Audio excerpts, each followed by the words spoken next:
Oh my God. Oh my God, this is so good. Oh my God, this is so good. Brooks is so good.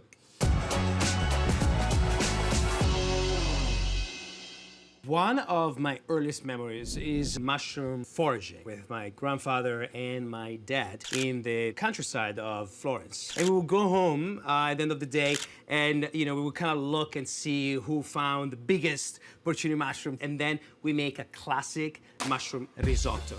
This is the perfect dish to then, if you have leftover, turn into a beautiful mushroom arancini. Before we get started, make sure you subscribe. Of course, first thing for a mushroom risotto, mushrooms, you got it. We're gonna go to the farmer's market, see what's in season right now.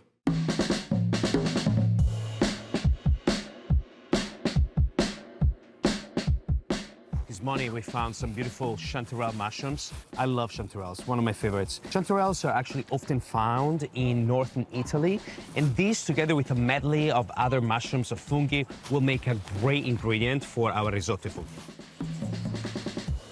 All right, so we're going to make a mushroom stock, which is so important for a mushroom risotto. We clean our mushrooms already. This is how we're gonna do it. We have these beautiful chanterelles. You just have a brush, right? And you kind of brush through it. You never want to wash these under the water, mostly because, again, mushrooms are a sponge, right? So the more you add water to it, the more it's gonna absorb it. I'm gonna slice a little bit of the bottom of these beautiful chanterelle mushrooms.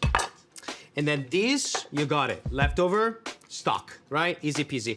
We're gonna take this, we're gonna slice chanterelles, so delicious. Like, it's just buttery, nutty. We got some button mushrooms, we have some oysters. Look how fun this is. This is a wild mix of mushrooms that it's gonna add different layers to the risotto, quite good. Now, for our stock, you have the leftovers of the mushrooms, right? We're gonna do a little bay leaves in there, right? Herbs is quite important, and some beautiful sage. I love sage. Sage is my favorite herb ever. Like, this is just like, oh my God, it smells so good all the time. I use it all the time. I add it to a lot of dishes. We have our leeks, right? These in Italian, they're called porri. We're just gonna use basically the white for our base, and for the rest, we are going to basically chop them up very roughly, and it goes right into the stock. Easy peasy, right? We have the base here. You're gonna cut this up,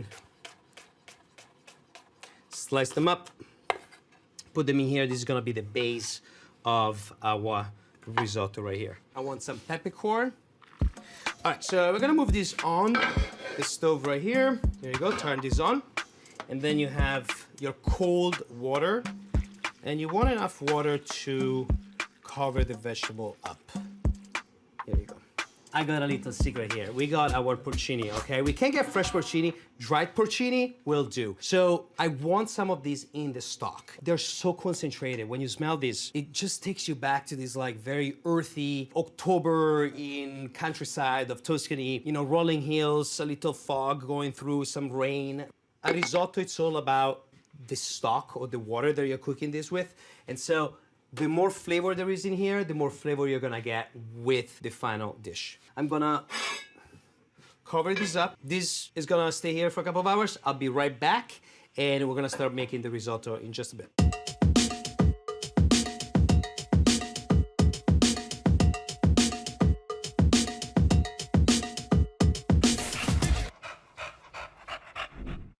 All right, so let's take a look. It's been just about 2 hours. Look how beautiful this looks. The smell that comes off of it is just so homey and comforting. It kind of, this aroma that fills the kitchen. I actually want to take some of the dried porcini. I like to rehydrate this with some mushrooms stock. There you go.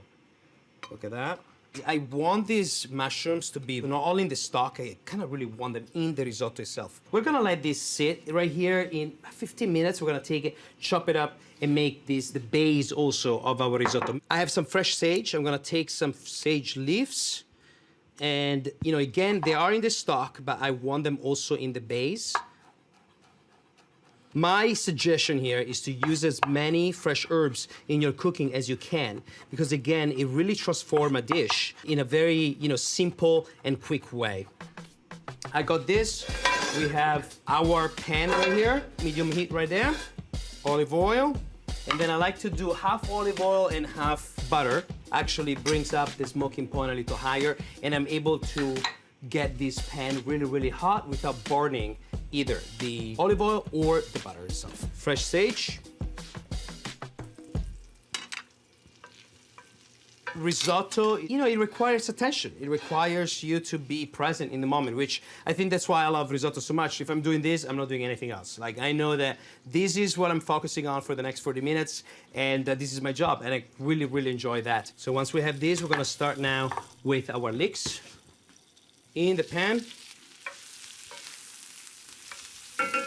Right now, it's a good time, actually, to season things. When I say seasoning, I mean mostly salt in this case. Also leeks, they're a little bit different than a classic onion in a way that they really melt into the oil or the butter, right? They become very, very soft. So we're gonna do mushrooms, right? We got our fresh mushrooms here, which is the medley, and then we had dried porcini mushrooms that we just rehydrated.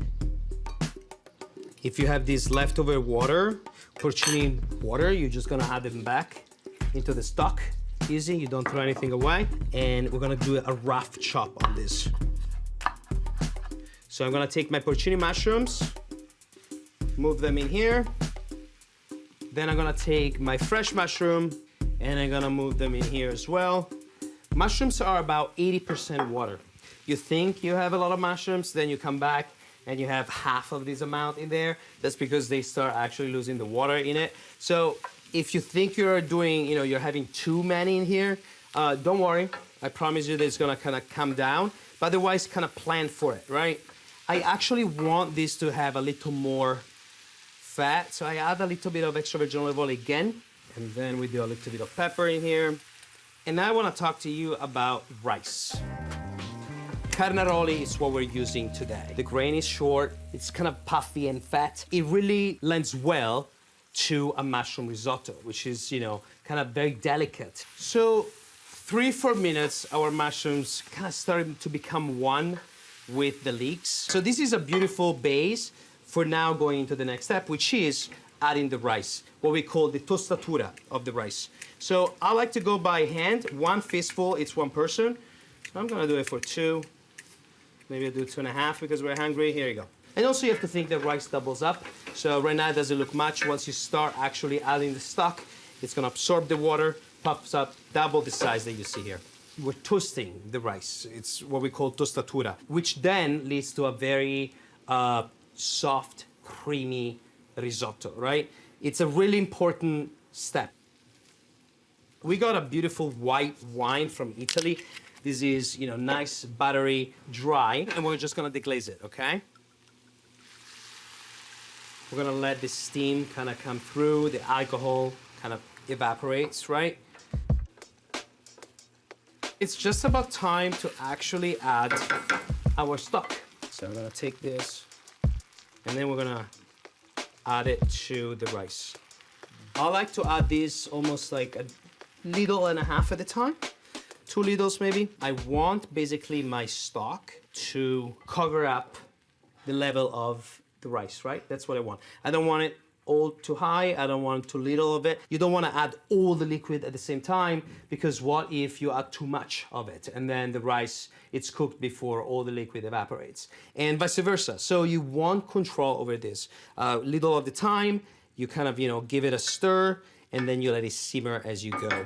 This is really one of the dishes, risotto, that forces you to slow down, to really enjoy what we call il dolce far niente. You know, you just sit here, and you're really not doing anything, you're actually cooking, but it enjoys you to just stand here, look at it, smell it, you know, maybe listen to some music, have a sip of wine, and you know, cook, right? Be present in the moment. There's only one instance where I really didn't have time to, you know, take 45 minutes to actually make a good risotto. And it was on the Food Network. I was with Guy Fieri and I made risotto in a competition, 25 minutes. I mean, everybody looked at me, they're like, you're crazy, you're not gonna get a risotto done in 25 minutes.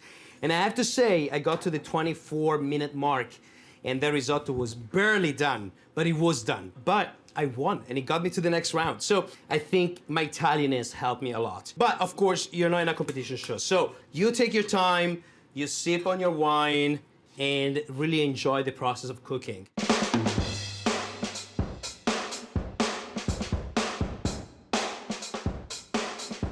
Okay, look at this. Our risotto is done. How do I know it's done? All the liquid has absorbed, and also, how do I know? You taste it. Yeah, this is very good. The bite of the risotto, of the rice grain, you still have a little al dente there, right? This is kind of what you want. It's not mush, it's not, you know, a paste. Look at this, gorgeous, nice and creamy. All right, I'm gonna take this off, and now it's the fun part. We're gonna do what in Italy we call mantecatura, right? Which is where we add the cheese and the fat. So we're gonna start with some butter. There you go. And it kind of makes it nice and smooth. And all the flavors kind of come together. We have a Parmigiano Reggiano. And you don't have to be shy here. There you go. Oh my God, this looks so good. Parsley, a little freshness. Look how beautiful this is. This is nice and creamy, smooth and soft. We're gonna eat from the pot. This is what my family does. Oh my God. Oh my God, this is so good. Oh my God, this is so good. Brooks is so good. You know what? I'm sorry, I add cheese all the time. I had so much cheese. I just can't say no. But this is so, so good. This is probably the best mushroom risotto funghi I've ever made. Just really, really yummy. But what's fun about this is that I can make another fun little thing out of it. I call it the, you know, risotto's cousin, right? We're making an arancini. We're gonna take the mushroom risotto that we have left over, we're gonna spread it out on a sheet tray, and we're gonna cool it in the fridge, either overnight or for a minimum of a couple of hours. So the fun cousin here is the arancini, right? The leftover rice from the risotto funghi gets a treatment of a little egg, some cheese, and then we fry it. So it becomes this rice bowl that is just so good. It's an amazing way to really have fun with leftover risotto. So we are going to start with our leftover rice. I'm just gonna move it in here. We're going to do a little, you know, zhuzhing up of this dish. So we have some eggs, we have some Parmigiano Reggiano, breadcrumbs right here. I think this is great. We're gonna take one egg, add it to the mix, right there. We're gonna take our cheese, of course,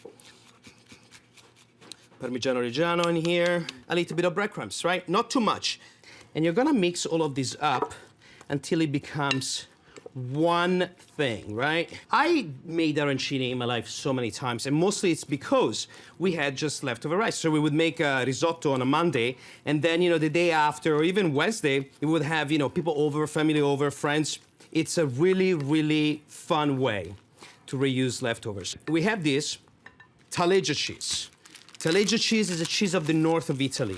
So Taleggio cheese and mushrooms, they're all from Piedmont. So these two things really were born together in the same spot, and there is a reason why. Now, Taleggio cheese is this Italian brie, right? It's a little funky and creamy. We're just gonna have these little cubes of cheese that we're going to stuff the arancini with.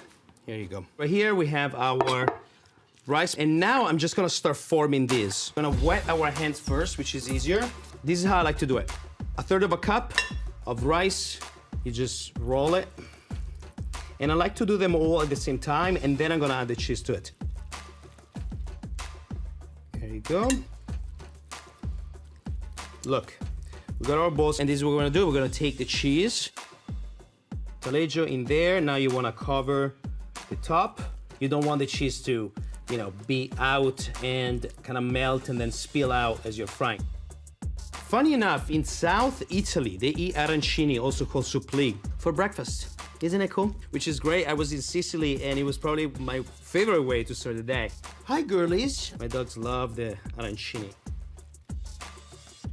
And now the next step is to actually create a breading station. Flour, eggs, and then pangrattato. So pangrattato I picked up before. This is like an Italian breadcrumbs. Look how fine this is. You got pangrattato right here. Then we're gonna do eggs.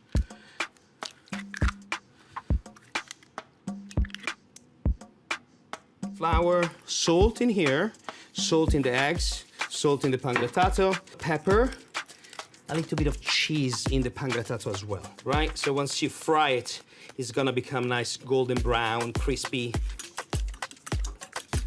And now it's kind of like the fun thing, right? So you grab a rice bowl or an arancini, you pass it in flour.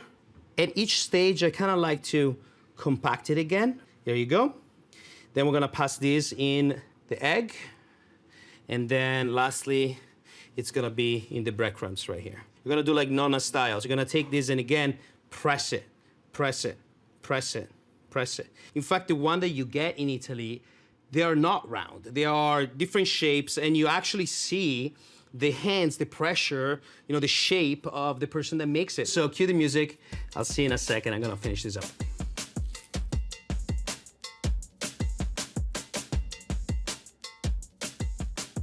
All right, listen, I share my life with 3 of my sweetest babies. My babies, I mean, dogs. I had them since they were puppies. They're always in the kitchen with me. So she's like, well, I don't know what you're making, but it looks good. And this is my little house, my little family right here. Look how beautiful this looks. Again, these are not supposed to be perfectly round, okay? The beauty is in the craft, and the craft is never perfect. They need to go in the fridge for at least 30, 45 minutes to kind of come together. Oh, look how beautiful these are. All right, so these are nice and firm, right?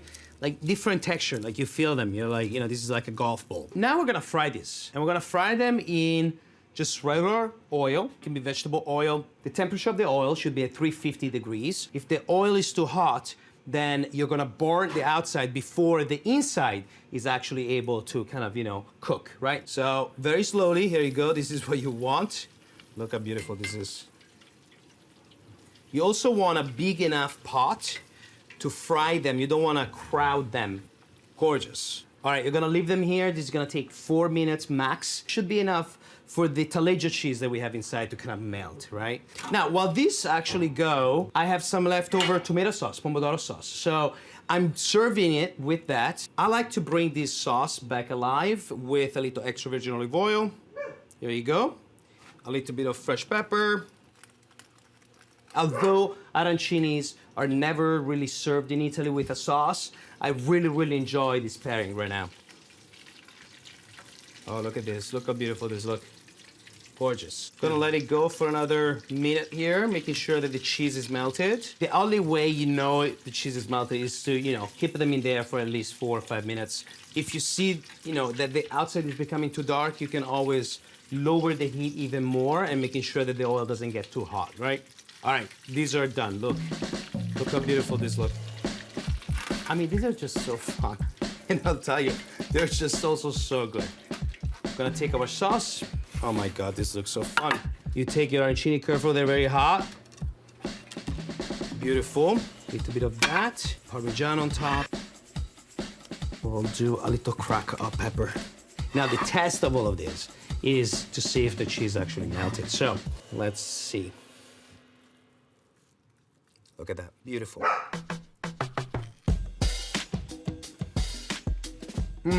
These are really good. There is something about leftovers, right? You allow for all the flavors to come together. If you want, you can dunk it. Why not? This is my little Italian-American moment.